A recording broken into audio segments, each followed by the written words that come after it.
오늘은 단편 설교입니다. 재직헌신 예배 제목은 이와 같습니다. 시작.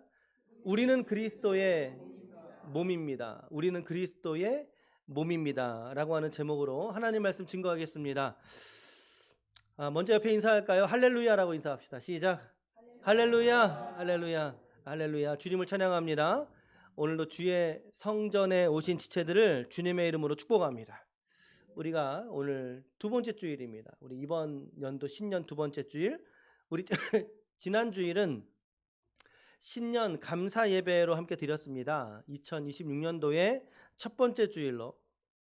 그리고 이제 오늘은 두 번째 주일입니다.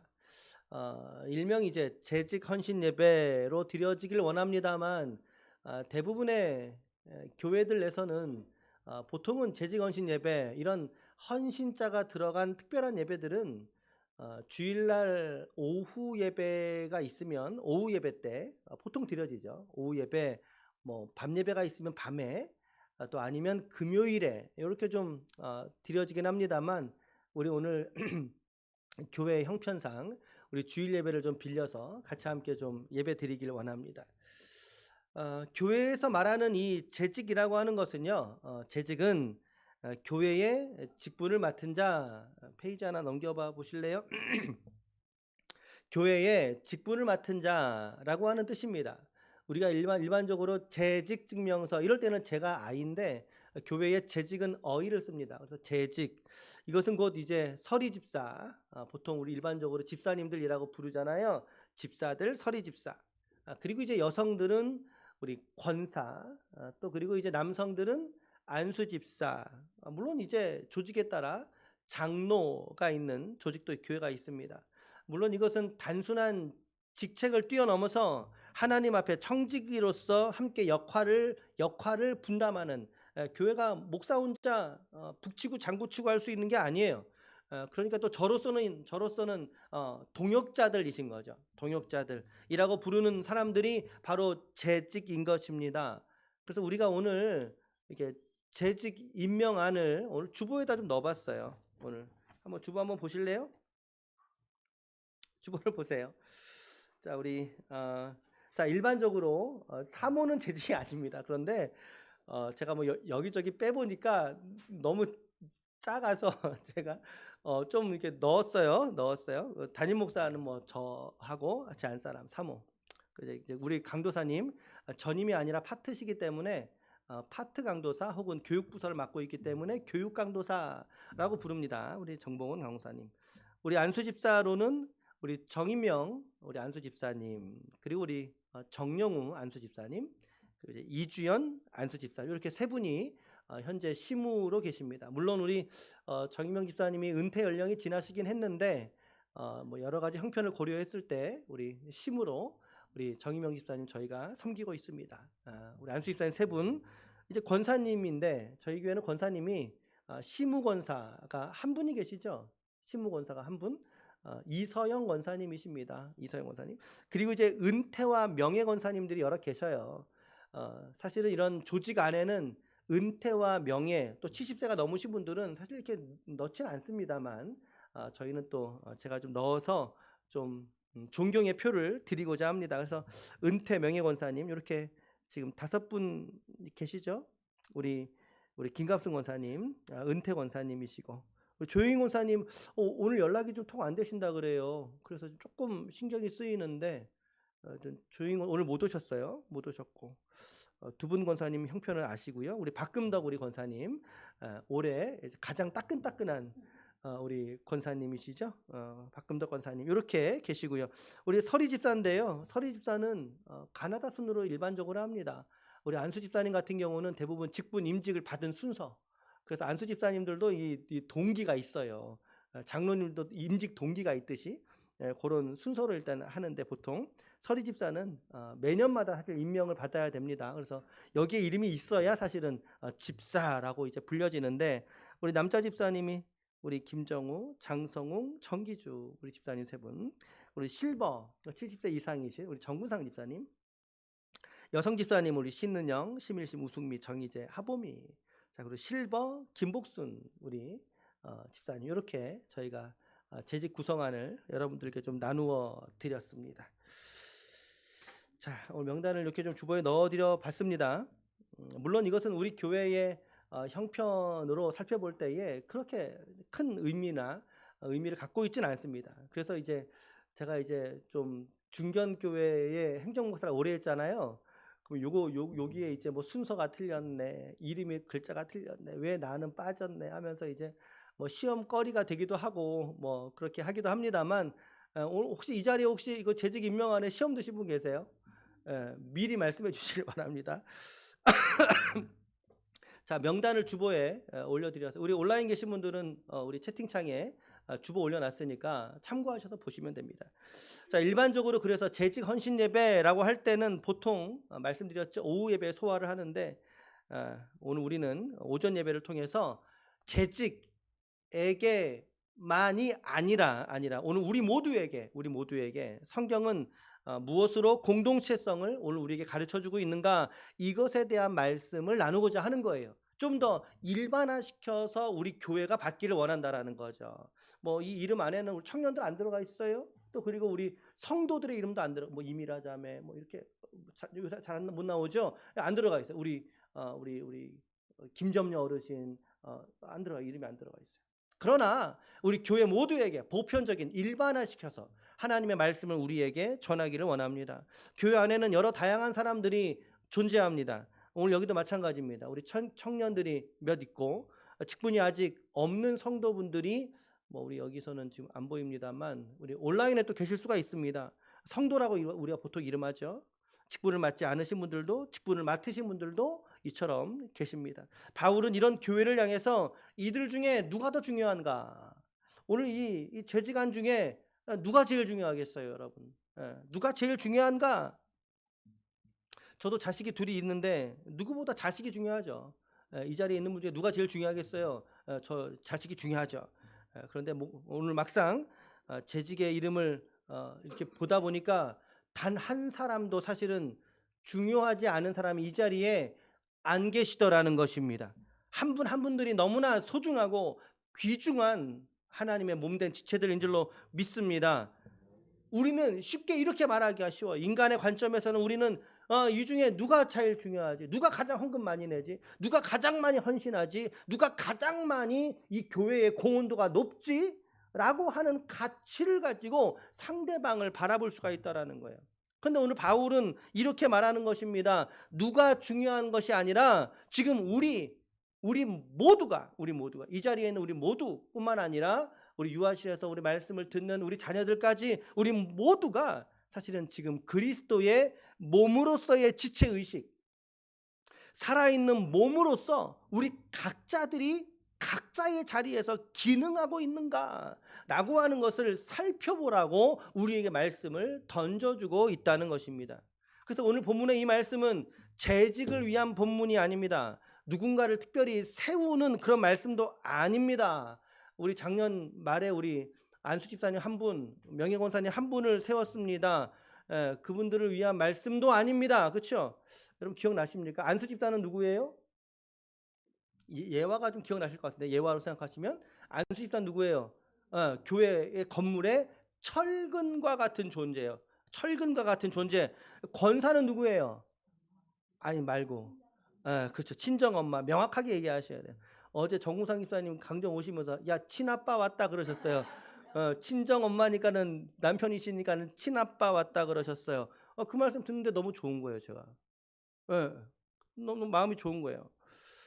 그래, 오늘은 이분들을 위한 말씀도 아니라는 거죠. 교회가 교회답게 숨쉬는 살아있는 교회인가, 우리 기쁨의 교회는 살아있는 교회인가 라고 하는 걸 묻는 말씀인 것입니다. 오늘 본문은 우리에게 무엇을 그리고 어떻게 가르치고 계십니까? 첫 번째 메시지입니다. 오늘 말씀의 첫 번째 메시지 같이 함께 읽어갑니다. 시작. 우리는 모인 사람들이 아니라 연결된 몸이라는 사실입니다.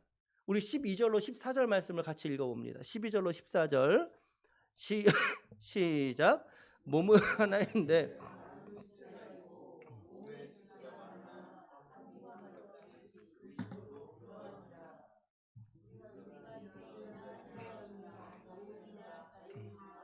다 한 성령으로 세례를 받아 한 몸이 되었고 다 한 성령을 마시게 하셨느니라.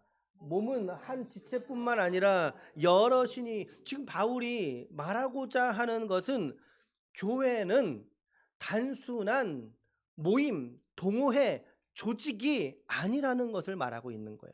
조직의 성격을 가지고는 있지요. 왜? 인간들의 모임이니까. 조직은 있어야 돼요. 그러나 단순한 조직 체계 그 이상의 의미를 교회가 가지고 있다는 거예요.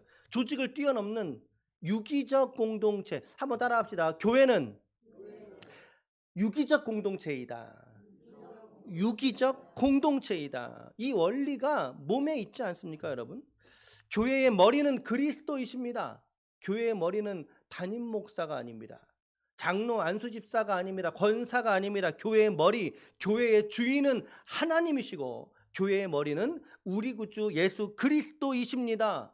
그러면 머리만 있으면 이상하잖아요. 머리가 있으면 뭐가 있어야 돼요? 몸이 있어야 되는데 이 몸이 누구들인가? 오늘 성경은 명확하게 말합니다. 바로 성도들이. 한 사람 한 사람 성도들이 그리스도의 몸을 구성하는 지체들이라고 말하고 있는 거예요. 그래서 한 몸과 같이 그리스도도 그러하니라. 몸의 원리가 동일하게 교회 공동체 안에 똑같이 적용이 된다는 것입니다. 사람들은 판가름하려고 그래요. 야, 저거 유대인이냐? 아니, 저거 헬라인이냐? 사람들은 그거 구분해요. 저거 자유인이냐? 저거 종이냐? 당시 초대교회 사회에서는 주인과 종이 한 공동체 속에 함께 신앙생활을 했단 말이에요. 그러니까 교회 안에서도 서열이 있는 거예요. 나는 저의 주인이야. 난 저 사람의 종입니다. 사람들은 보고서 저거 종이냐 주인이냐를 판가름. 지금 우리는 그렇지 않지만, 그러나 실상은 뭡니까? 하나님 앞에서 그들 모두는, 더 나아가 우리 모두가 다 한 몸이라는 사실이에요. 한 성령을 마심으로 하나님께서 한 몸이 되게 하셨다. 그래서 교회는 결코 조직 따위가 아닙니다. 교회는 유기적 공동체입니다. 목사님, 유기적이란 말 너무 어려워요. 아마 이런 말 잘 표현이 잘 많이 안 쓰잖아요. 우리 단어들이. 이 단어가 유기적 말의 의미는 뭐냐면요, 단순하게 말한다면 살아있다라고 하는 겁니다. 살아있다. 페이지를 한번 넘겨가 보세요. 살아있다. 서로가, 그렇죠, 서로가 자연스럽게 연결되어져 있다. 그러므로 서로가 상호 의존적이고 서로가 서로에게 기능하고 있다라고 하는 뜻이에요. 그래요. 첫 번째, 생물체처럼 전체를 각 부분이 서로 밀접하게 관련을 가지고 떼어낼 수 없는 상태. 떼어낼 수 없는 상태. 두 번째, 서로 영향을 주고받으며 조화로운 상태. 세 번째, 상호 의존적인 상태를 유기적이다라고 표현을 하는 거예요. 오늘 여러분들의 가정을 한번 생각해 보실래요? 가정 안에 여러분 가정 공동체가 유기적이에요, 사무적이에요? 그럼요. 유기적이잖아요. 사회에서 경험하지 못하는 신뢰와 연합과 사랑, 헌신들이 있지 않습니까? 가정 안에 부모의 헌신이 없으면 자녀들은 자라날 수가 없어요. 이것들이 서로 연결되어져 있기 때문에 가정을 유기적이라고 표현을 하듯이 교회도 마찬가지라는 거예요. 그러므로 우리는 이 자리에 단순히 여러분들이 지금 여기 지금 한 20명 앉아 있습니까? 우리 이 자리에 있는 우리들이 단순하게 여기에 모여 있다, 이기 때문에 교회다라고 말할 수 없다라는 거예요. 그것이 아니라 우리 서로가 서로에게 아주 밀접하게 연결되어져 있는 몸의 지체라는 거죠. 몸된 우리 서로의 지체의식, 이것이 교회인 줄로 믿습니다. 몸의 지체 중에 가장 작아 보이는 지체라 할지라도 이건 없어도 괜찮아. 몸의 지체 중에 여러분들의 몸을 생각해 보세요. 여기에 가장 작은 거 뭐가 있을까요? 가장 작은 거 뭐가 있을까요? 우리 몸에서 가장 소비적인 거, 손톱 다 잘라내죠. 근데 여러분 손톱을 한번 여기 위에 거 한번 뽑아 보세요. 한번 위에 손톱을 한번 뽑아 보셔요. 어떻게 해요? 네. 온 신경이 그냥 여기에 그냥 바짝 쓸 거 아닙니까? 잘 안 와닿으세요? 여러분 바늘을 손톱 끝에다 한번 찔러보세요. 그러면 어떨 것 같으세요? 아이고 따가워, 이러고 끝날 것 같으세요? 아마 팔짝팔짝 뛰고 난리가 날 것입니다. 그렇죠? 아찔하지 않습니까? 이것이 무엇을 말하느냐라는 거죠. 아주 작은 지체의 한 부분이라도 아픈 건 손가락인데 저도 손톱을 짧게 잘라가지고 엄지손이 이렇게 당기면 아파요, 씻을 때. 그래갖고 아파요. 씻으면서 계속 여기를 신경 쓰고 씻어요. 안 아프게 씻으려고. 여러분, 아픈 건 손가락인데 근데 계속 신경은 머리가 쓰고 있는 거예요. 아픈 건 손가락인데 계속 머리가 신경 쓰고 있어요. 손은 아픈데 입은 비명을 지르고 있다는 거죠. 교회에서 가끔 이런 얘기 하실 때가 있어요. 아유, 저분 없으면 저 교회 어떡하려고 그러나. 그런 얘기 많이 하시죠. 우리 이참에 인사합시다. 옆에 분 인사합시다. 당신 없으면 어쩔 뻔했습니까? 옆에 시작. 당신 없으면 어쩔 뻔했습니까? 그래서 우린 말해요. 아이고, 저분 없었으면 아이고, 교회가 안 돌아가요. 워낙 헌신도가 높은 분들을 그렇게 이제 우리 표현할 수 있겠죠. 근데 여러분, 정말 아이들 교회가 너무 신기한 게, 한번 생각해 보세요. 이상하게도 그분이 쉬어도 교회는 돌아갑니다. 사실 그래요. 교회를 돌아갑니다. 없으면 안 될 것 같았는데 정작 없으면 결국 그 자리에 누가 합니다. 꼭 그렇게 되더라고요. 물론 이 반대도 있어요. 늘 조용하시던 한 분 집사님이 없어지면, 사라지면 그제서야 모두가 불편해지는 경우도 있어요. 우리 차량에 뭐 봉사하시는 분들. 교회는 그래서 참 이상한 곳입니다. 요란한 지체들보다 사실은 묵묵한 지체로서 교회가 유지될 때가 훨씬 더 많더라는 거예요. 여러분, 손가락이나 발가락은 없어도 살아요, 사실. 우리가 손가락 잘라놔도 생명은 살고 있잖아요. 그러나 드러나지 않는 우리 뱃속의 장기, 가슴 속에 있는 장기, 여러분 이거 없으면 살아요? 보이지 않는데? 근데 정작 그 사람은 건강하지 못할 것입니다. 마찬가지라는 거예요. 오늘 내가 공동체 안에서 내가 얼마나 드러나는가? 내가 멈추면 몸된 교회의 생명이, 건강도가 위축된다는 것을 오늘 저와 여러분들이 기억하시길 바랍니다. 단 한 사람이라도 마찬가지라는 거예요. 그러므로 교회는 단순한 모임이 아니라, 모임의 공간이 아니라 우리 모두가 그리스도의 몸으로서, 그 몸의 일부로서 부르심을 받은 자리가 교회인 줄로 믿습니다. 그래서 우리는 첫 번째 메시지, 우리는 단순히 모인 사람이 아니라 그리스도를 머리로 연결된 몸이다라고 하는 거죠. 몸들이다라고 하는, 우리 한 사람이, 나 한 사람이. 첫 번째. 두 번째 메시지는요, 같이 읽습니다. 두 번째 메시지,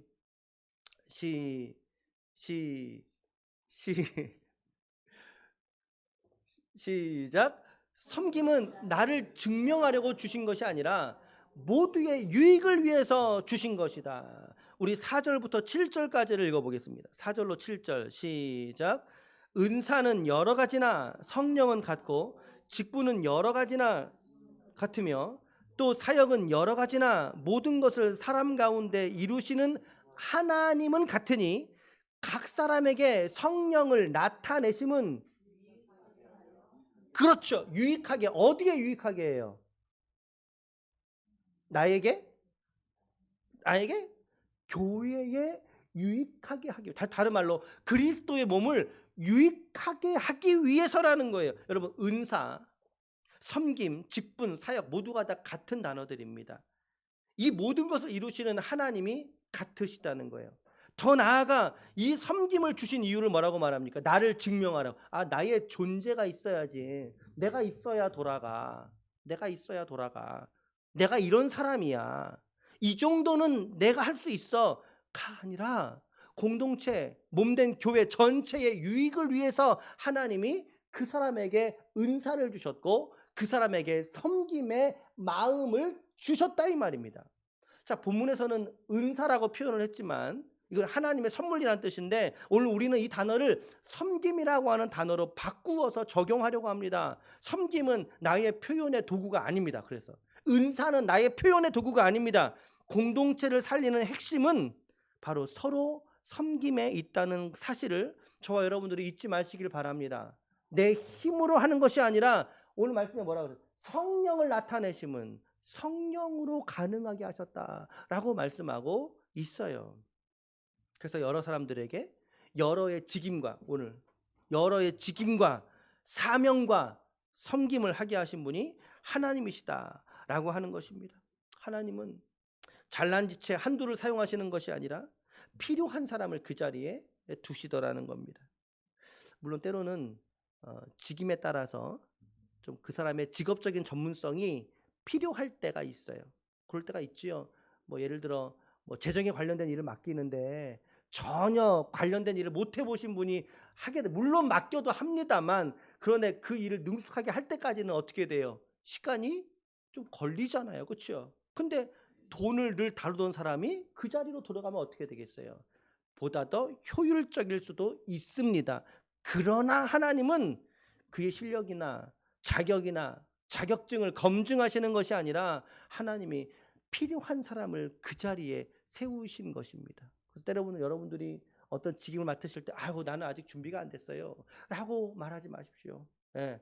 하나님이 맡기신 걸로 믿음으로 받아 그 자리에서 감당하시면 그 자리에서 믿음의 성숙이 일어나게 될 줄로 믿습니다.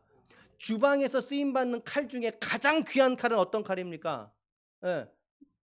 맞아요. 가장 많이 쓰여져서 가장 많이 내 손에 익은 칼이 귀한 칼인 거예요. 그 칼이. 어제도 강정 이제 하면서 오전 내내 들어가서 강정을 썰어댔습니다. 썰어댔는데 이게 어떤 칼이냐에 따라서 이 썰리는 느낌이 달라요. 이 썰리는 느낌이 달라. 그래서 기분이 좋을 때가 있어요. 탁탁탁탁탁탁탁 이 소리에 맞춰서 정확하게 쓸려가면 여러분 이거 경험해 보고 싶으시죠? 다 알아요. 경험해 보고 싶고 다 알아요. 기분이 좋아요. 그 칼이 저에게는 귀한 칼이에요. 저 안에서는. 예. 귀한 칼이듯이 섬김이나 은사도 마찬가지예요. 빛나는 자리에 딱 모셔두고 쳐다만 보는 칼은요. 아무 쓸데가 없는 칼이에요. 내 손에 잡혀 쓰여져야지 그게 의미가 있는 거죠. 합당한 자리에서 선용될 때 가장 가치가 있다라는 거예요. 주방에 있으면서도 주인의 손에 붙들리지 않은 칼이 가장 불쌍한 칼이죠. 가장 불쌍한 칼. 오늘 저와 여러분들은 부디 주의 손에 붙들려 쓰임받는 인생이 되시기를 축복합니다. 교회에서만이 아니라 여러분들의 사회생활에서 직업의 자리에서 인정받고 복음으로 세상을 섬기는 쓰임받는 인생이 되시기를 축복합니다. 존 스토트라는 목사님이 이런 표현을 말했어요. 은사는 섬김은 특권이 아니라 책임이다. 책임이다. 섬김은 특권이 아니라 책임을 지는 자세에 달려있다라는 거예요. 아, 내가 뭘 잘하지? 이건 중요한 질문이 아니에요. 지금 우리 공동체 안에 뭐가 필요하지? 이 질문이 중요한 거예요. 내가 무엇으로 공동체를 섬길 수가 있을까? 이것을 찾는 것이 올해 여러분들의 축복의 문을 여는 열쇠가 될 줄로 믿습니다. 우리 공동체 안에 무엇이 필요할까? 작년 연말께에 한 지체가 교회 성도들에게 다 식사를 사고 싶다고 해서 그래서 돈을 벌어다가 거기다 썼어요. 누군지 제가 굳이 말을 안 해요. 다 아시니까. 여러분 그거 되게 소비적인 건가요? 아니 50만 원 썼다니까요. 아 그게 얼마나 우리 근서 한 달 그 알바비보다 더 많은 금액인데 그 얼마나 그 소비적으로 느껴지세요? 아니에요. 돈을 썼지만 소비했지만 그 소비 이상의 가치가 그 돈 쓰는 마음에 있는 줄로 믿습니다.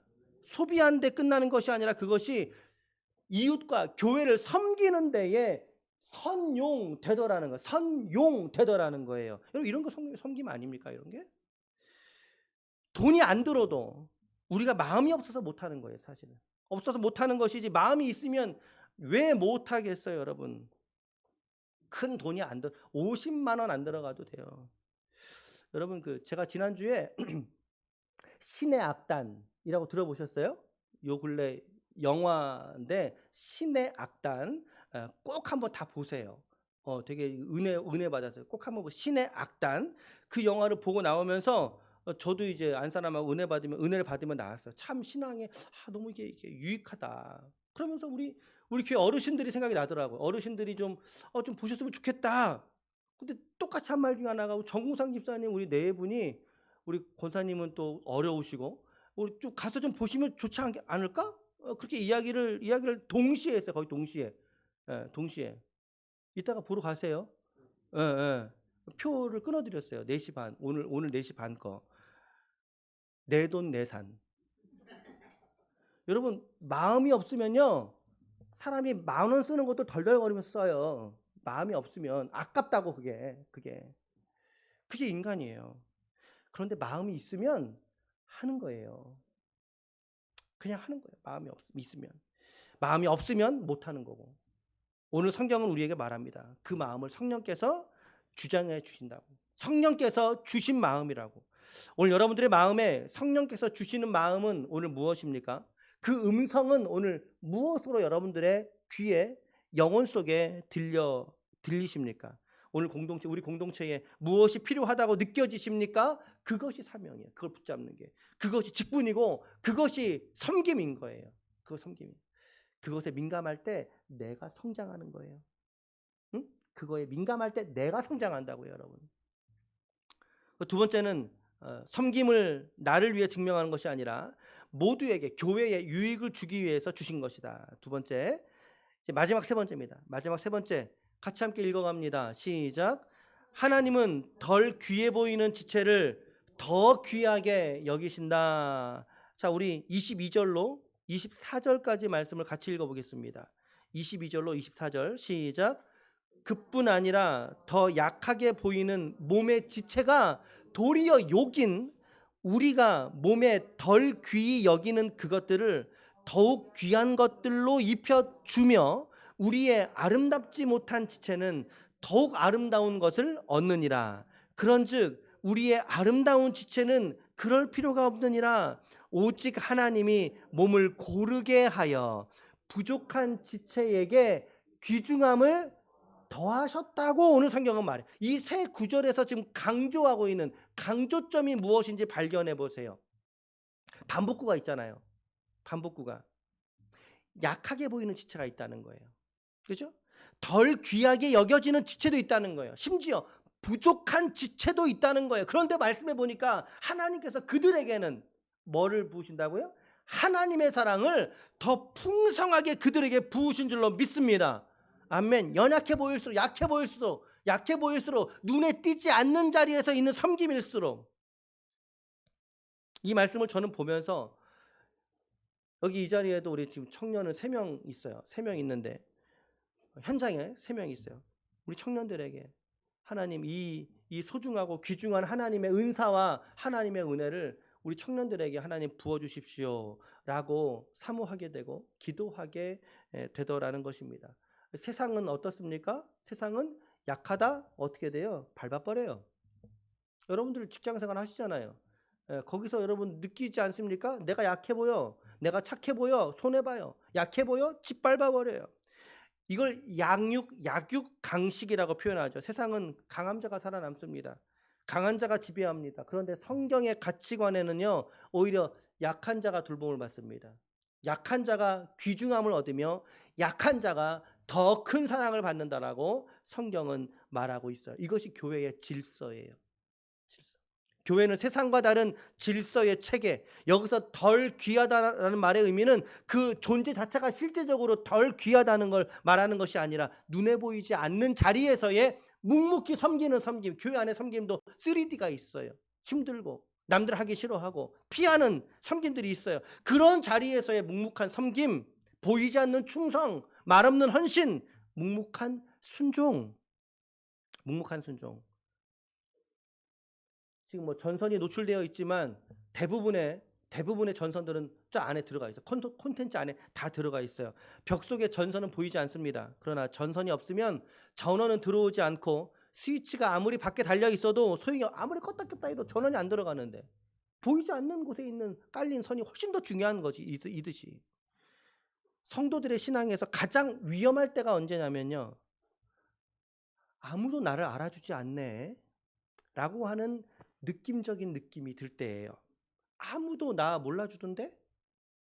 내가 헌금을 했어도 아예 몰라주던데? 내가 어려운 일을 이렇게 오래 하고 있는데 아예 몰라주던데? 근데 하나님은 말씀하시는 것 같습니다. 그래서 내가 알아주지 않느냐.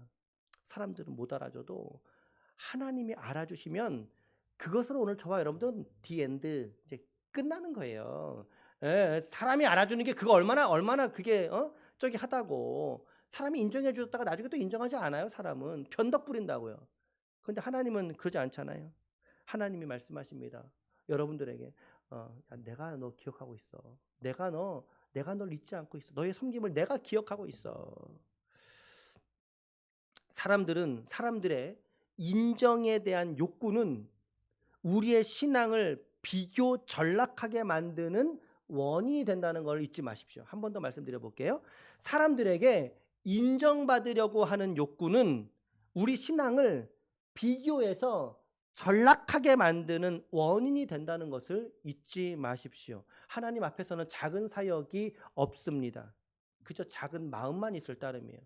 작은 사역은 없어요. 오늘 여러분들의 마음이 어떠한지를 돌아보는 이 시간 되시기를 바랍니다. 오늘 이 자리에 내가 어떤 자리라도 결코 작은 자리가 하나 없다는 것을 잊지 마세요. 여기 제일 막내가 제 딸아이고 제일 연장자가 우리 김갑순 권사님이시네요. 그렇죠? 조용 권사님은 오늘 못 오셨고, 물론 온라인에 계신 분들도 계실 테지만, 제일 막내서부터 제일 고령에 이르는 어르신까지 지금 온라인에서 예배하는 모든 지체들의 자리까지 단 한 자리도 중요하지 않은 자리가 없다는 것을 여러분 잊으시면 안 됩니다. 잊으시면 안 됩니다. 결코 작은 자리가 없어요. 아멘. 자, 결론의 말씀이에요, 이제. 그러나 우리는 더 큰 길이 우리 앞에 있다는 사실을 알고 있습니다. 바울은 오늘 12장 말씀에서 성령의 12장 말씀, 성경책 보세요. 성경책 소제목이 12장의 제목이 뭐예요? 12장 제목이 뭐예요? 성령의 은사예요. 하나님의 은사로 교회를 여러모로 하나님 섬기신다는 말씀이겠죠. 그 다음에 12절 위에는 소제목 어떻게 되어 있어요? 하나의 몸과 많은 지체들로서 교회가 유기적 공동체다라는 걸 말했어요. 자, 이런 원리를 가지고 말했지만, 자, 그러나 오늘 바울의 결론이 뭡니까? 31절을 봅니다. 12장의 마지막 절을 봅니다. 시작. 너희는 더욱 큰 은사를 사모하라. 내가 또한 가장 좋은 길을 너희에게 보이리라 라고 얘기하고 있어요. 더 큰 은사가 있다는 거. 내가 아직 말하지 않은 한 가지의 더 큰 은사, 가장 좋은 길을 너희에게 내가 이제 알려줄게. 그러면서 13장, 고린도전서 13장 별명이 뭐예요? 시작. 이거는 모두가 다 알아요. 고린도전서 13장 사랑장이에요. 12장은 은사장이에요. 바울은 더 큰 길을 말하겠다라고 말하면서 13장에 그 은사를 뛰어넘는 한 가지를 제시하고 있다라는 거예요. 그게 뭔가 13장 1절 말씀 읽어봅니다. 말씀에 있고 여러분 성경책을 보시면 돼요. 13장 1절 시작. 내가 사람의 방언 천사의 말을 할지라도 사랑이 없으면 소리나는 구리와 울리는 꽹과리가 되고, 그러니까 가장 기본적인 전제 조건이 뭐라는 거예요? 사랑에 있다는 거예요, 여러분. 사랑에. 자, 4절로 7절까지 한번 사실은 다 읽어보고 싶었는데 좀 그래서 4절로 7절을 좀 잘라서 읽어볼게요. 4절로 7절 시작. 사랑은 오래 참고 사랑은 온유하며 시기하지 아니하며 사랑은 자랑하지 아니하며 교만하지 아니하며 무례히 행하지 아니하며 자기의 유익을 구하지 아니하며 성내지 아니하며 악한 것을 생각하지 아니하며 불의를 기뻐하지 아니하며 진리와 함께 기뻐하고 모든 것을 참으며